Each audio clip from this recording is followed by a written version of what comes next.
A finales del siglo XII, las tierras de la antigua Septimania visigoda están en manos de una serie de príncipes que están reforzando su poder frente a los capetos, ocupados en resolver sus propios conflictos contra sus poderosos vecinos del norte, Inglaterra y el Imperio Germánico.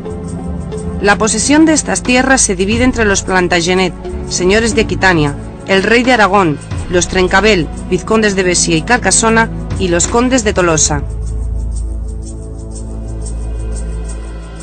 La corona de Aragón controla la montaña pirenaica, Aragón, Cataluña y una parte de la Provenza. Al desposar a María de Montpellier en el año 1204, Pedro II de Aragón se convertirá también en señor de Montpellier. Desde el año 1061, las posesiones de los Trencabel comprenden los 3 vizcondados de Béziers, Agde y Nîmes, y los 2 condados de Carcassona y Rassés.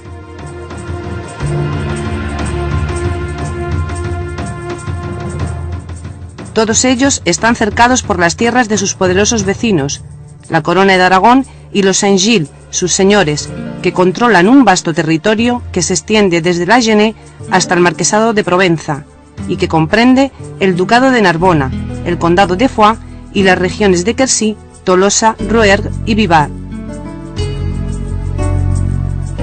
Algunos feudos del conde de Tolosa rinden vasallaje al rey de Francia, otros al Sacro Imperio, y algunos, como el condado de Melgueil, cerca de Montpellier, son vasallos del Papa.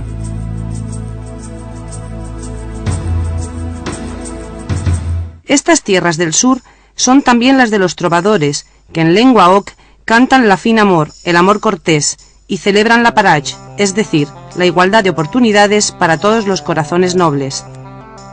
Defensores de un amor sublime, dan especial valor a la mujer, y por lo menos en este punto, se identifican con los valores espirituales que serán propios de los cátaros, con los que frecuentemente coinciden en los mismos lugares de vida.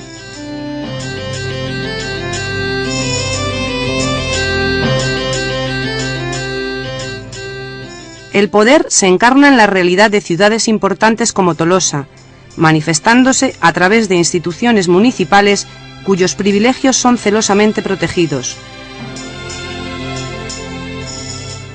Pero también se encuentran los castra, pequeñas aglomeraciones, en ocasiones fortificadas, en las que el poder se divide, como la propiedad, entre los herederos. Esta división de hecho, que excluye la autocracia feudal, favorece igualmente el diálogo en el seno de la comunidad. En el terreno económico, Cahors es una reputada plaza financiera, tanto que se usará el término caorsan para aludir a la gente del mundo de las finanzas. La primera letra de cambio es emitida en Marsella en el año 1200 y los molinos de Tolosa constituirán una sociedad de accionistas. Pero esta atmósfera de cortesía, de diálogo y de prosperidad es perturbada por las bandas de salteadores de caminos. Vascos y aragoneses, que es como son denominados, provocarán un clima de inseguridad en estas tierras de la lengua oc, en las que radicará el catarismo.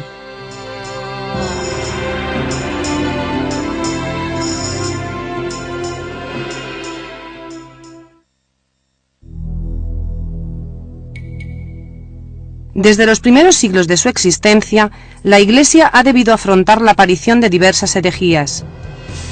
Algunas divergen de la ortodoxia en lo relativo a la naturaleza de Cristo. Otras, de esencia dualista, afirman la existencia de 2 principios, el bien y el mal. El maniqueísmo del siglo III, el bogomilismo, que aparece en Bulgaria en el siglo X, y el catarismo, que se extiende por ciertas regiones de la Europa occidental en el siglo XII, no son sino religiones dualistas.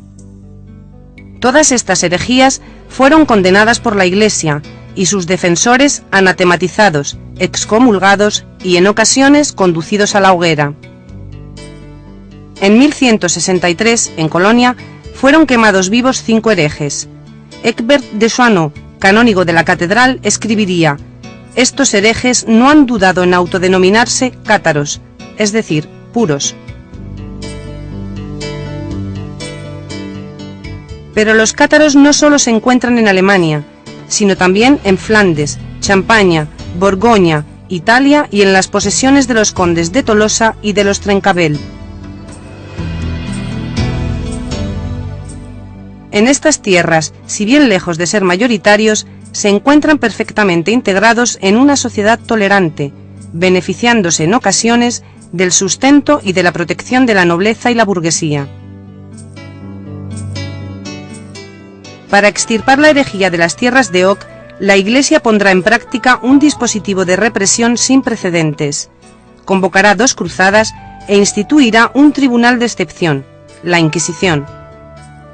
Aún así, serán necesarios 1 siglo y medio para erradicar la fe de aquellos que se denominaron a sí mismos buenos hombres y buenas mujeres, o buenos cristianos y buenas cristianas.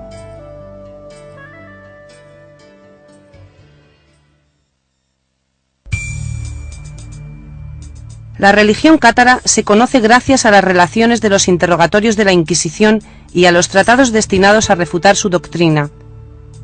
Del mismo modo, es accesible por medio de escritos apócrifos tales como la Interrogatio Joannis o la Visión de Isaías, así como por los tratados teológicos y sacramentales del catarismo.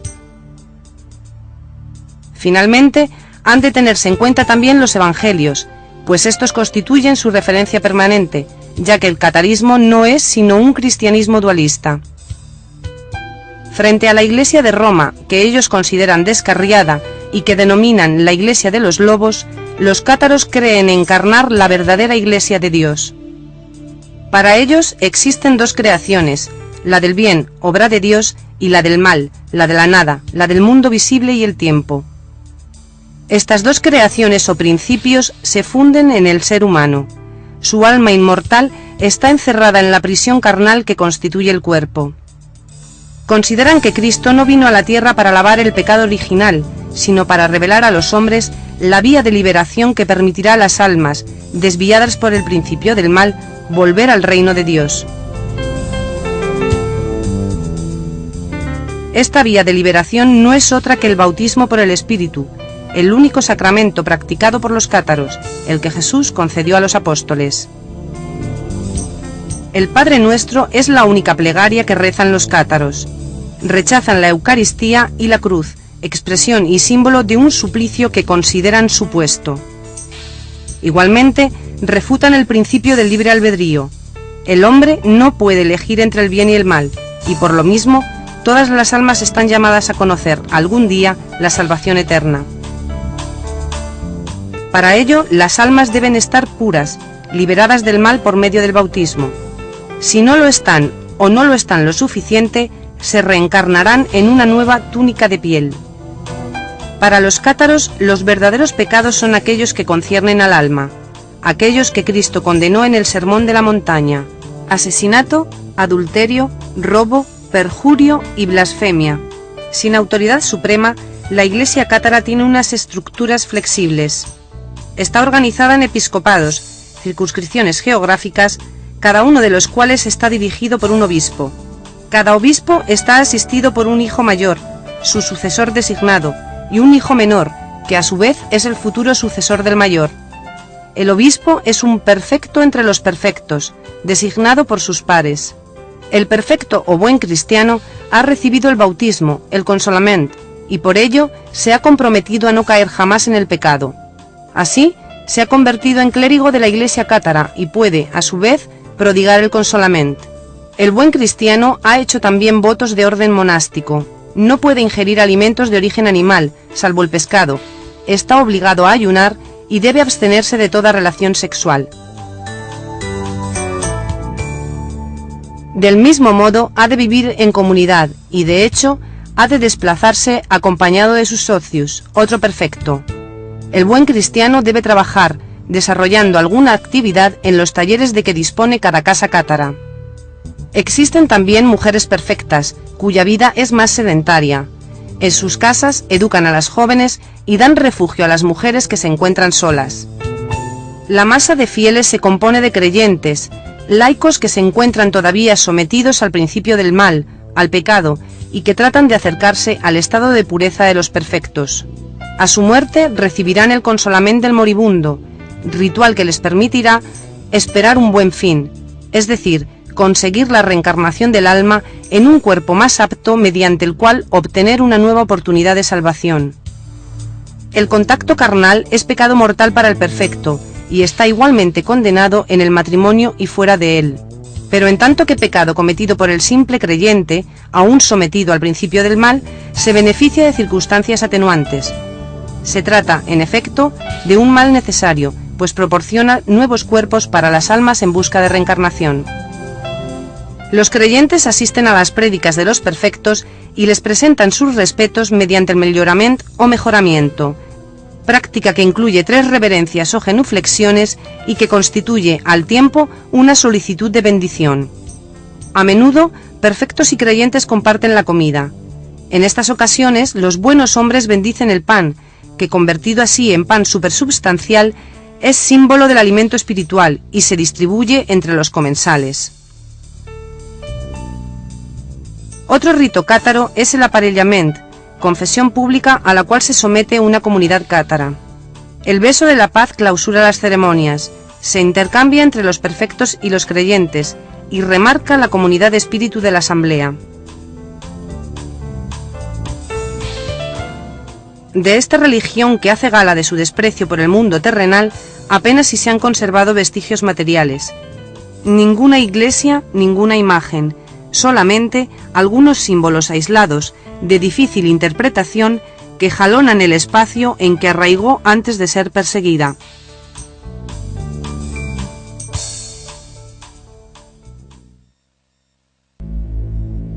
En 1163, el Concilio de Tours incita a los príncipes a tomar severas medidas contra los cátaros, tales como la prisión y la confiscación de sus bienes.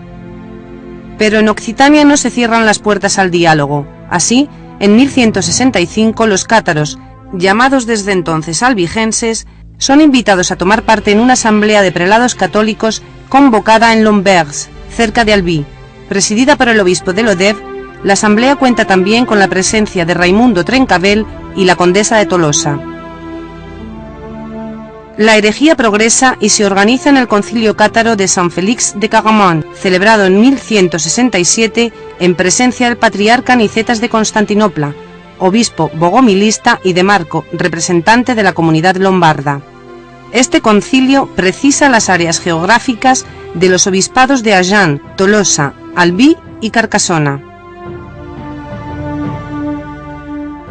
En 1177, Raimundo V de Tolosa, preocupado por la expansión de la herejía en sus tierras, reconoce su impotencia en una carta enviada al cabildo de Citeaux. En respuesta, en 1178 llega a Tolosa una delegación dirigida por Pedro de Pavía, cardenal de San Crisógono, acompañado de Henri de Marcy, abad de Clairvaux. Pierre Moreau, un hombre rico de edad avanzada, adepto al catarismo, es obligado entonces a abjurar.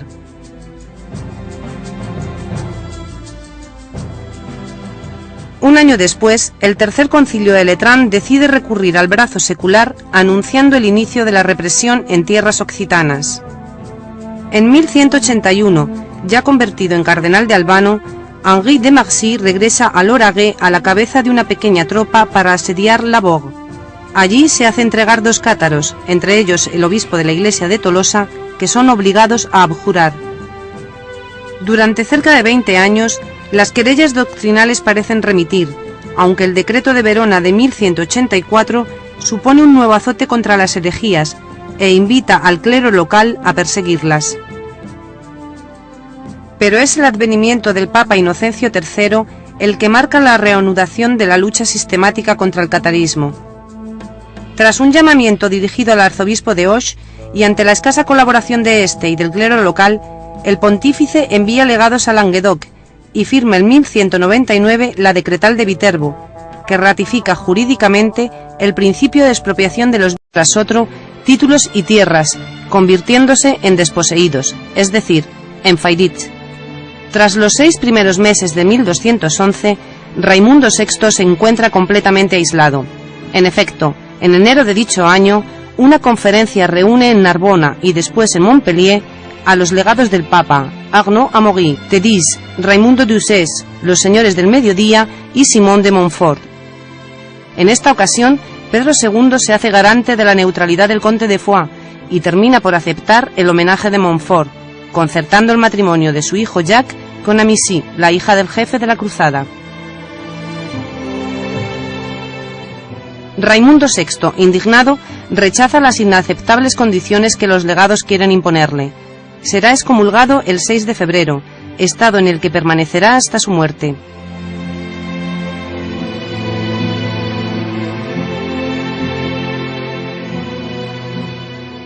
Montfort puede proseguir su empresa conquistadora.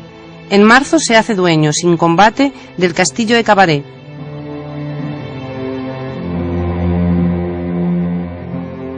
Ahora debe someter la Bourg. Tras un mes de sitio, la villa es capturada. 80 señores son ahorcados y 400 cátaros quemados en la mayor hoguera de la cruzada. La castellana de la Bourg, Dama Guigaud, es arrojada al fondo de un pozo y sepultada con piedras.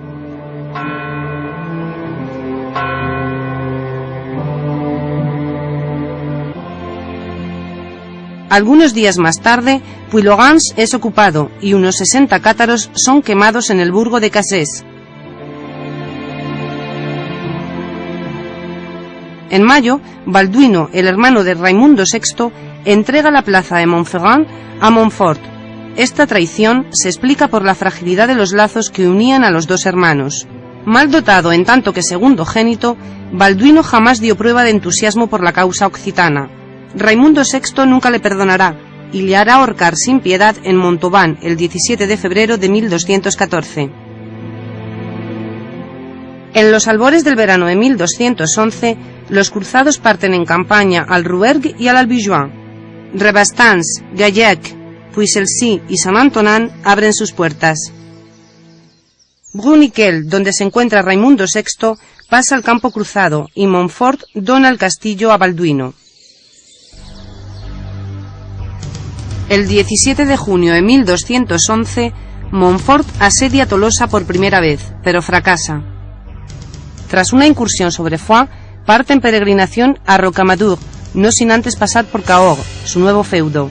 El obispo de esta villa le había jurado homenaje ante los muros de Tolosa, en presencia de Fray Domingo de Guzmán.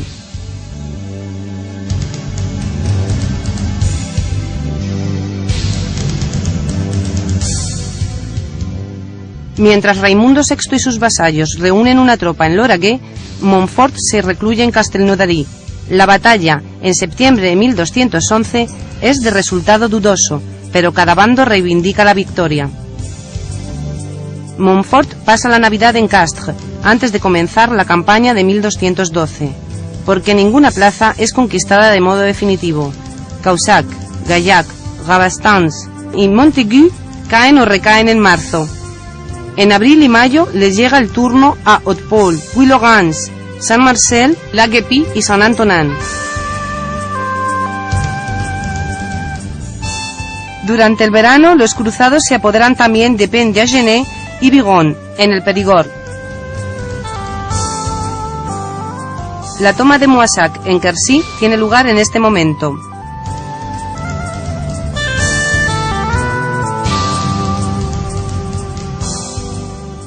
Tras una expedición al Ariégeois, Couserans y el Comminges, Montfort establece sus cuarteles de invierno en Pamiers. Es aquí donde redacta los estatutos de Pamiers, que en 46 artículos fijan los usos y costumbres de las tierras conquistadas. A fines de este año de 1212, Montfort puede estar satisfecho. Solo Tolosa y Montauban escapan a su control.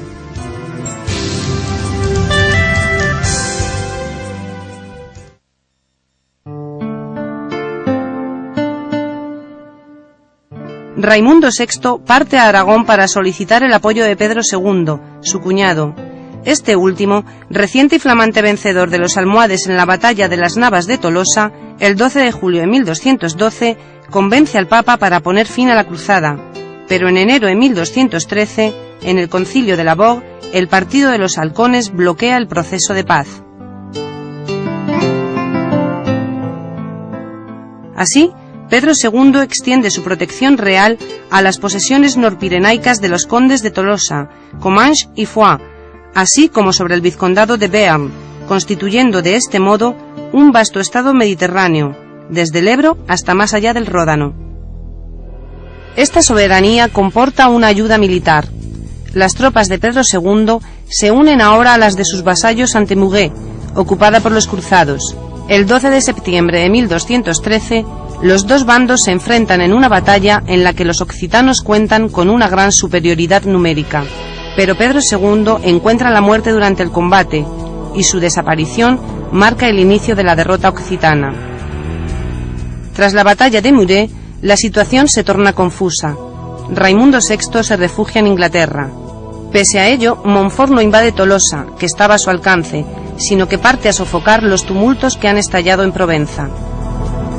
Con la amenaza de una intervención de Juan sin Tierra, que había desembarcado en La Rochelle en febrero de 1214, la situación de los cruzados se complica.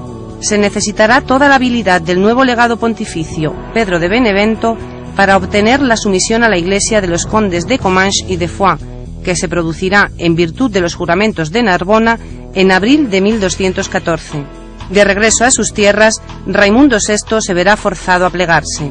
Pero Montfort, siempre en la brecha, prosigue en junio su obra de conquista en el Périgord y en la Rouergue. Los capetos abandonan ahora su política de espera, y en la primavera de 1215, el príncipe Luis, hijo de Felipe II Augusto, marcha en peregrinación al Midi. En compañía de Montfort, que había acudido a recibirle a Viena, entra en Tolosa tras haber hecho destruir sus defensas. El destino de Raimundo VI se juega en el curso del Concilio de Letrán, en noviembre de 1215. Es desposeído de sus derechos en favor de Montfort, que se convierte así en conde de Tolosa. Los cánones de este cuarto concilio ecuménico, presidido por Inocencio III, ratifican las disposiciones antiheréticas de los concilios locales precedentes. Los herejes son privados de sus bienes, que son confiscados, pierden su ciudadanía y son declarados no aptos para los cargos públicos.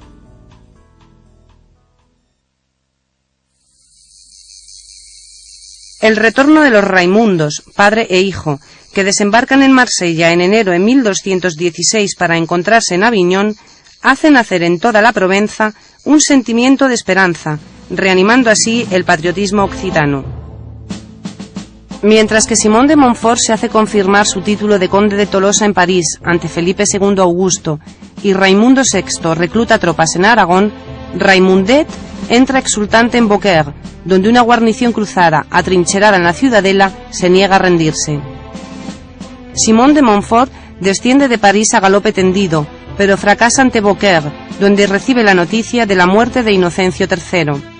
Abandona el cerco ante el acecho de un peligro aún más grave. Tolosa se ha sublevado aprovechando su ausencia. Cabalgará entonces hacia la capital. El obispo Fulk ha prometido clemencia a los tolosanos, pero Montfort, en la iglesia de Saint-Pierre-de-Cuisine, invalida la amnistía prometida por el prelado y reprime la revuelta con una severidad extrema. La villa, nos cuenta el autor anónimo de la canción, es abandonada a las manos de los rufianes. Después, Montfort se dirige a Tarbes para establecer su soberanía sobre la Bigorra. En noviembre de 1216, casa a su hijo Guy con Petronila, la condesa de Bigorra, y sitia, sin éxito, el castillo de Lourdes. En marzo de 1217 se lanza sobre las tierras del conde de Foix, a pesar de que éste las había cedido previamente a la iglesia como garantía. Montfort asedia Montgaillard y ocupa el castillo de Foix. En mayo restablece el orden en los Corbières y recibe la sumisión de Guillermo de Pérepertus. Después parte a guerrear al valle del Ródano, cerca de Viviers, Montélimar y Crest.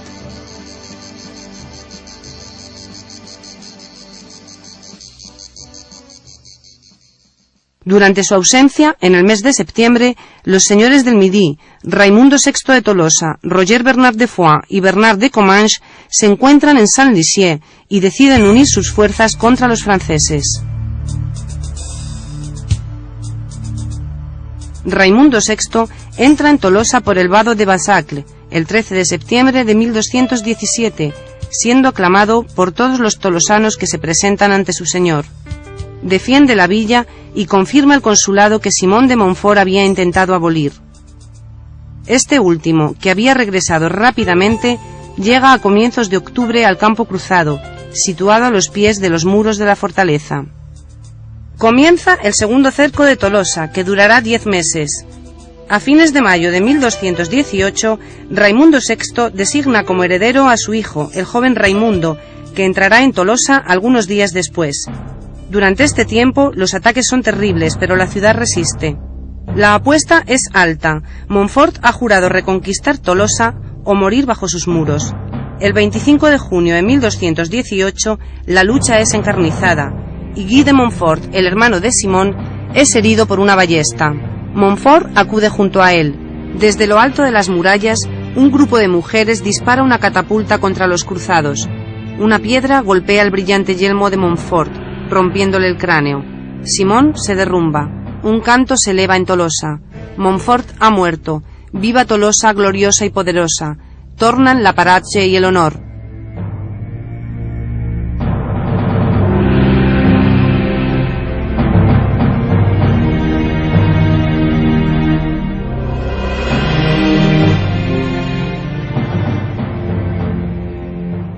Amaury, hijo de Montfort, que tiene 20 años, se convierte en el jefe de la cruzada.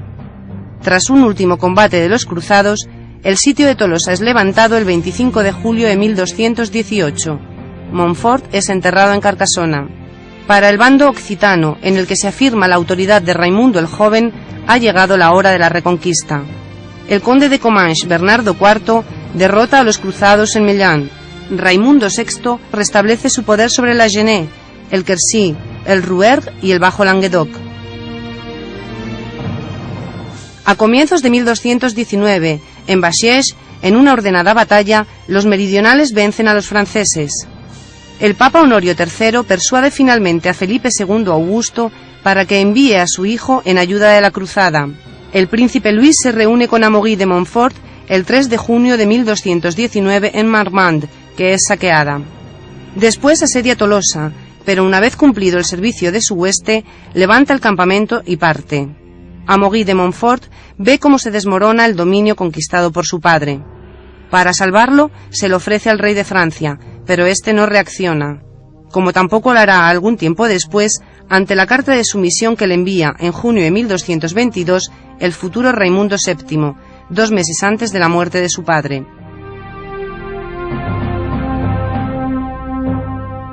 Desaparecen ahora 2 actores de este drama.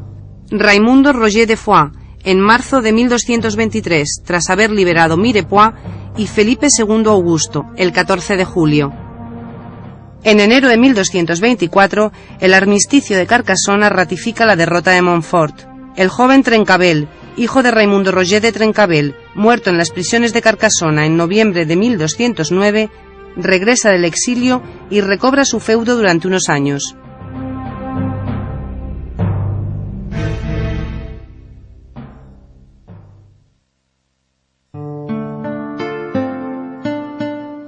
El príncipe Luis ha sucedido a su padre bajo el nombre de Luis VIII. El nuevo rey quiere zanjar la cuestión occitana. Curiosamente, Honorio III le pide renunciar a su proyecto e invita a los meridionales a negociar. En Montpellier, en agosto de 1224, y ante Arnaud-Amaury, Raimundo VII, Trencavel y el conde de Foix prometen combatir la herejía y reconocer la autoridad del rey. Pero sorprendentemente, el Concilio de Bourges de 1225 no se muestra satisfecho con los juramentos de Montpellier. Raimundo VII es desposeído y excomulgado. Obtendrá su absolución a condición de abandonar todos sus dominios y de renunciar a ellos para siempre, cláusula esta inaceptable. Tal rechazo provocó la Cruzada Real. En 1226, el propio Luis VIII tomó el mando. Aunque Aviñón le opuso una resistencia feroz, capituló tras un largo sitio el 12 de septiembre de 1226. Las villas del Midi se sometieron al conocer la llegada de las tropas de Luis. El recuerdo de Marmande aún estaba vivo.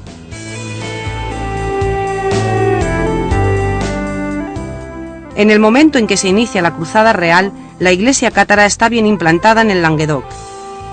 Cavaret se ha convertido en uno de sus santuarios, y en el Concilio de Pies de 1226, un centenar de perfectos, reunidos en torno a Guillabert de Castres, deciden crear el nuevo obispado cátaro de Rasés entre el de Carcassés y el tolosano.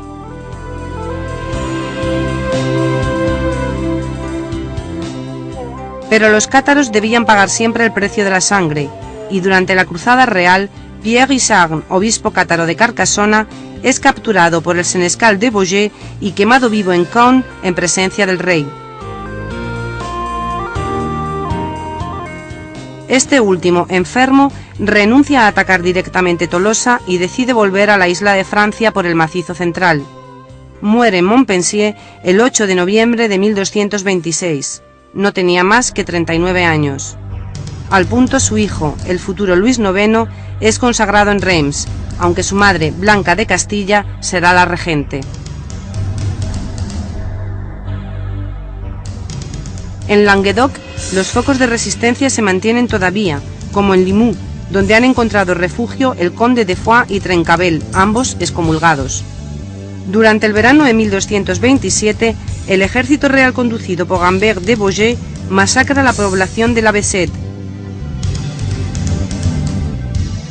Y en mayo de 1228, en Castelsarrasin, Raimundo VII consigue una aplastante victoria sobre las tropas reales, que poco después asedian Tolosa y arrasan los cultivos. Pese a no haber sido vencido, Raimundo VII prefiere negociar. Así, se cierran los acuerdos preliminares a la firma del Tratado de Meaux, entre el conde de Tolosa y Blanca de Castilla. Por el Tratado de París de abril de 1229, que completa las disposiciones del de Meaux, Raimundo VII se compromete a combatir la herejía en sus dominios, a expulsar a los mercenarios, a servir 5 años en Tierra Santa y a casar a su hija Juana, de 9 años, con Alfonso de Poitiers, el hermano del futuro rey.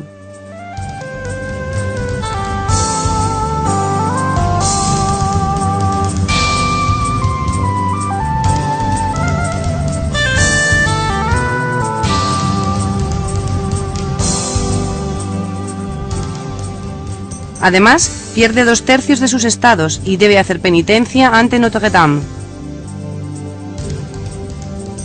El 25 de abril de 1229 escribe a Roger Bernard de Foix para aconsejarle que acepte la paz.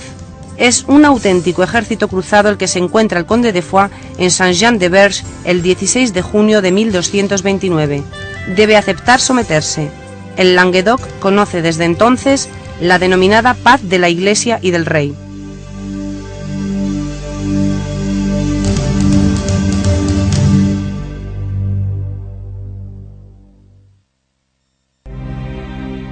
En aplicación del Tratado de Meaux, el cardenal de Santange convoca en noviembre de 1229 el Concilio de Tolosa, que establece las modalidades de represión de la herejía sobre el terreno. La fundación de la Universidad de Teología en Tolosa obedece fundamentalmente a esta decisión.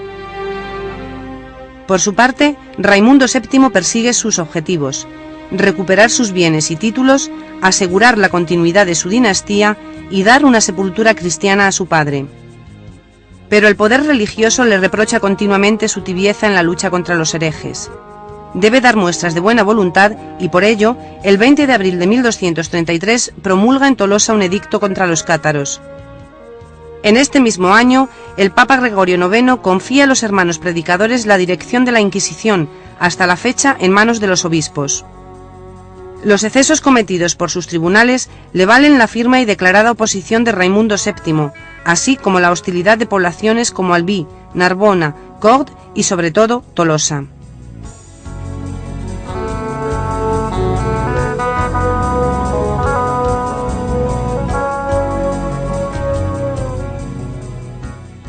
Perseguidos, los herejes encuentran refugio en Puylaurens, Pérepertus, Quéribus y Montségur, que se había convertido en el santuario del movimiento cátaro desde que en 1232 Guillabert de Castres, ante el aumento de los peligros y con la ayuda de Raimundo de Péreil y Pierre Roger de Mirepoix, la eleva a la condición de cabeza y sede de la Iglesia cátara. A finales del verano de 1240, Trencabel intenta reconquistar su dominio con el apoyo de otros faidit. Asedia Carcassona desde el 7 de septiembre hasta el 11 de octubre, tras haberse apoderado de Limoux, Montpellier, Montréal y Cessac. Pero enterado de la llegada de las fuerzas reales, huye y se recluye en Montréal, desde donde negocia sin obtener más salida que el exilio. En su avance, el ejército real, conducido por Jean Beaumont, toma algunas plazas, como la Roque de Fa, que defiende Olivier de Terme. Perret-Perthus capitula después de 3 días de asedio, el 16 de noviembre de 1240.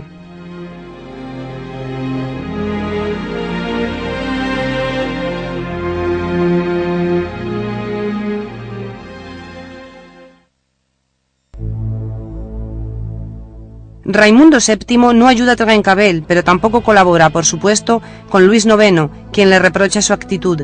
El rey le convoca a Montargis en marzo de 1241, le recuerda sus compromisos y le pide destruir Montségur, ciudad que Raimundo VII asediará sin convicción y sin resultados. En realidad, al mismo tiempo, Raimundo está fomentando una coalición contra la corona de Francia junto con Hugo de Lusignan, conde de la Marche, y Enrique III de Inglaterra, quien desembarca en Royan el 20 de marzo de 1242.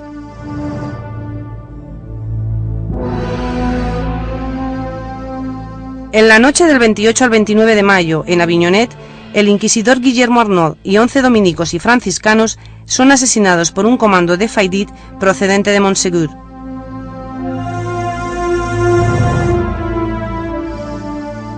Soplan vientos de revuelta en el Midi. Raimundo VII es excomulgado y la coalición en la que él participa activamente se derrumba tras la batalla de Taillebourg, en julio de 1242. Definitivamente vencido, se somete a Luis IX y firma la paz de Logis en enero de 1243. Recurre su excomunión ante el concilio de Béziers, que por otra parte decide la suerte de Montségur. La cabeza del dragón debe ser cortada. Montségur acoge a cerca de 500 personas, reunidas en la cumbre del Port y completamente decididas a sostener el largo sitio que se prepara. Durará 10 meses. Es conducido por el senescal de Carcassona, Hugo de Arcy.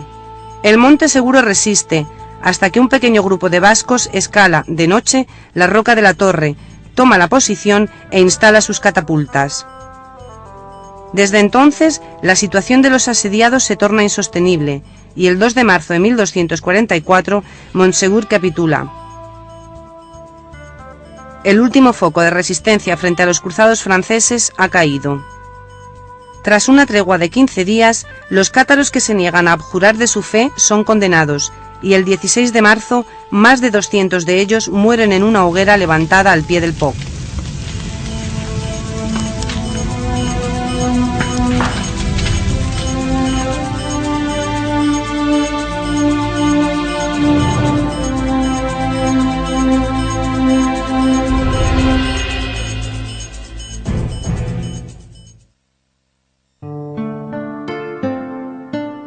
Tras la caída de Montségur, los cátaros que no parten al exilio, a Lombardía o Cataluña, pasan a la clandestinidad. El final de la vida de Raimundo VII lleva la marca de su derrota. Trata de casarse para tener un heredero que pueda salvar su dinastía. Del mismo modo, participa en una peregrinación a Santiago de Compostela. En Agen, en 1249, hace perecer en la hoguera a 80 cátaros. Un último gesto cruel e inútil. Él morirá en ese mismo año en Millau, cuando se disponía a partir a Tierra Santa. Será enterrado en Fontevraud. Alfonso de Poitiers, hermano de Luis IX, que se había casado con su hija Juana en 1237, se convierte en conde de Tolosa. En 1246, Trencavel ha abandonado definitivamente sus derechos a la corona de Francia. Solo resta el Fenouillet, donde resisten 2 fortalezas, pero Puylaurens termina por rendirse y Quéribus depone las armas en 1255. Por el Tratado de Corbeil de 1258, el rey de Aragón renuncia a su soberanía sobre todas las tierras situadas al norte de la Glie. Cuando Juana y Alfonso de Poitiers mueren en 1271 sin descendencia, todo el Languedoc pasa a formar parte del Reino de Francia. La herejía perseguida vive sus últimos episodios dramáticos. El 13 de febrero de 1278, en Italia, en la arena de Verona, son quemados 200 herejes capturados en 1276 en Sirmione.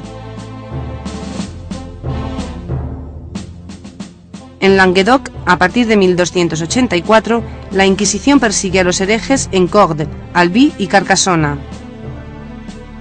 En 1302, una voz se eleva para proteger a los habitantes de estas villas de los abusos de los inquisidores. Es la del franciscano Bernard de Lisieux. La tortura y la prisión le silencian en 1318.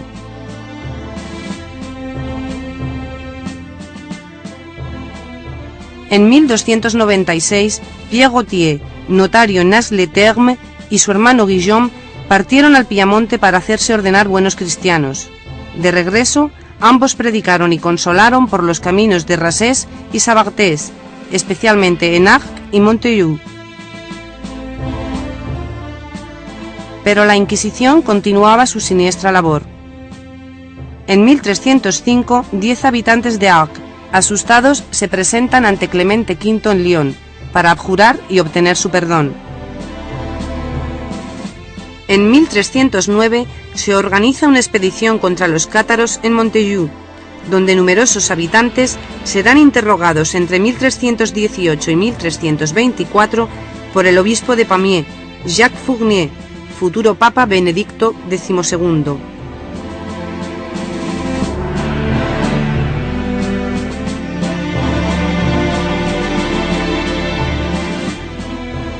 Los hermanos Autier mueren en la hoguera en 1310. Y Guillermo Belibast, el último perfecto conocido, capturado en virtud de una traición, es condenado a la misma pena en 1321, en Villerouge-Termenès.